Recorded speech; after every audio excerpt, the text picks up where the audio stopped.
বিয়ে করলে কেন মেয়েরা মানতে পারে না? এটা তো নতুন কিছু না, কেউ ভাগ দিতে চায় না। কিন্তু আমাদের মা বোনদের মনে রাখতে হবে, একাধিক বিয়ের বিধান আল্লাহ রাব্বুল আলামিন এমনি এমনি রাখেন না, এর যথার্থতা আছে, এর যৌক্তিকতা আছে। যদি কেউ এই ক্ষেত্রে মনে করে কেউ যেন আল্লাহর বিধানটা আমি মানি না বা এটা আমার কাছে অযৌক্তিক মনে হয়, সাথে সাথে সে বেঈমান হয়ে যাবে। সবকিছু আপনার পছন্দ হবে তারপর মানবেন, তাহলে তো আপনি আপনার পছন্দের গোলামি করলেন। আল্লাহর গোলামি তখন হবে যখন আপনার পছন্দ হলেও মানবেন, পছন্দ না হলেও মানবেন।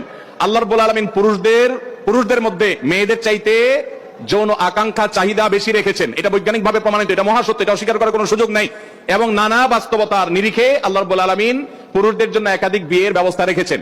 তাছাড়া একজন নারী তিনি যদি একাধিক স্বামীর তার থাকে, তাহলে সেক্ষেত্রে সন্তান কার হবে নিরূপণ করা জটিল হবে।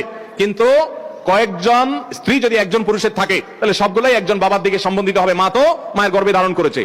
নানান কারণে আল্লাহ যা নির্দেশ করেছেন এর বাইরে কোনো যৌক্তিক বিষয় থাকতে পারে না। অতএব সব জায়গায় সমতার চিন্তা করলে সেটা ভুল।